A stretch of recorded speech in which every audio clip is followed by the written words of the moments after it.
بسم اللہ الرحمن الرحیم۔ السلام علیکم ورحمۃ اللہ وبرکاتہ۔ اردن میں ایک عجیب واقعہ رونما ہوا، نہایت ہی عجیب۔ ابو انس ایک نیک تاجر تھا۔ اس کا چھوٹا بھائی یونیورسٹی میں پڑھتا تھا، جس کے جملہ اخراجات ابو انس پورے کرتا تھا۔ کچھ عرصہ بعد ابو انس کا نوجوانی میں ہی انتقال ہو گیا۔ لواحقین میں نوجوان بیوہ اور ایک بیٹا انس رہ گیا۔ کچھ دنوں بعد ابو انس کا چھوٹا بھائی انفسا اس کے گھر منتقل ہو گیا، اور یہ آسرا دیا کہ مرحوم بھائی کی تجارت سنبھالنے کے ساتھ ساتھ یتیم بھتیجے اور بیوہ بھابھی کی کفالت بھی کروں گا۔ کچھ وقت تو معاملہ ٹھیک چلتا رہا، لیکن بعد میں اس کی نیت میں فتور آ گیا۔ اس نے چپکے سے ساری جائیداد اپنے نام کرائی اور راتوں رات سب کچھ فروخت کر کے امریکہ بھاگ گیا۔ پیچھے یتیم اور اس کی ماں سڑک پر آ گئے۔ اس بدبخت نے امریکہ جا کر گاڑیوں کا کاروبار سیٹ کر لیا اور ایک گوری لڑکی سے شادی بھی کر لی۔ اس کا بزنس چمک اٹھا اور وہ ارب پتی بن گیا۔ 15 برس بعد اسے خیال آیا کہ اب وطن واپس جانا چاہیے۔ یہ سوچ کر وہ اردن آ گیا اور پھر یہیں بزنس کرنے کا ارادہ بنا لیا۔ اس نے ام عزیزہ کے علاقے میں ایک بڑی جگہ خریدی اور اس پہ شاندار بلڈنگ بھی تعمیر کر دی۔ پھر یہاں بھی اس نے گاڑیوں کا بزنس ہی شروع کر دیا۔ کچھ عرصے میں ہی اردن بھر میں اس کا ڈنکا بجنے لگا۔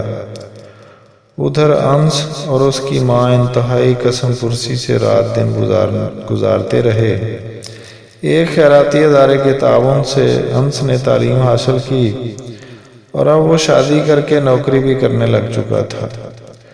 غربت کے باوجود وہ اپنی ماں کا بہت خیال رکھتا تھا، مگر بدبخت چچا کو کبھی ان کا خیال ہی نہیں آیا۔ لیکن انس اور اس کی ماں کو سب معلوم تھا کہ وہ حرام خور فراڈیا واپس آ چکا ہے۔ ایک دن ماں نے بیٹے سے کہا کہ ہمت کرو، جاؤ اپنے چچا کے پاس اور اس سے اپنے باپ کے مال میں سے کچھ حصہ مانگو۔ ماں کے کہنے پر انس چچا کے شو روم میں پہنچ گیا، مگر چچا نے کٹھور دلی کا مظاہرہ کر کے اسے بھگا دیا اور کہا کہ آئندہ ادھر کا رخ بھی کیا تو گرفتار کرا دوں گا۔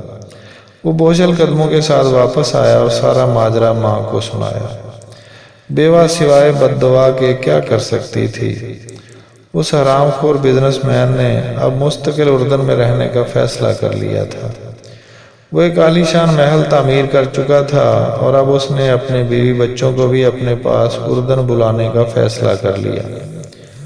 ادھر وہ لوگ امریکہ سے روانہ ہوئے اور ادھر یہ بدبخت انہیں لینے کے لیے اپنی نئی ماڈل کی پرتعیش گاڑی لے کر ایئرپورٹ روانہ ہوا۔ جب وہ ایئرپورٹ سے باہر نکلے تو یہ سب اس نئی گاڑی میں سوار ہو کر اپنے محل کی طرف چل پڑے۔ یہ سارا منظر دیکھ کر فرشتہ اجل ہنس رہا تھا۔ جیسے ہی ان کی گاڑی مین سڑک پر پہنچی تو ایک تیز رفتار ٹرالر نے اسے رونڈ ڈالا۔ اس حادثے میں انس کا چچا اپنی امریکن بیوی اور دونوں بچوں کے ساتھ ہلاک ہو گیا۔ پیچھے سوائے انس کے اس کا پیچھے کوئی نہیں تھا۔ اب یہی اکلوتا وارث تھا۔ اس کا محل، شو روم اور بزنس بیٹھے بٹھائے انس کی جھولی میں گر گیا۔ کیسا عجیب معاملہ ہے رب کریم کا! اس نے یتیم کے مال کو کئی گنا بڑھا کر اسے لوٹا دیا۔ وہ مظلوم کی دعا ضرور سنتا ہے، اگرچہ اس کے ظاہر ہونے میں 20 برس بھی لگ جائیں۔ دوسرا یہ کہ وہ ظالم کو ڈھیل ضرور دیتا ہے، لیکن جب پکڑتا ہے تو سامان عبرت بنا کر چھوڑتا ہے۔ تیسرا یہ کہ حرام کا انجام کبھی اچھا نہیں ہوتا۔ اس لیے میرے نبی کریم صلی اللہ علیہ وآلہ وسلم نے فرمایا کہ مال حرام سے پلنے والے جسم کا زیادہ حقدار دوزخ ہے۔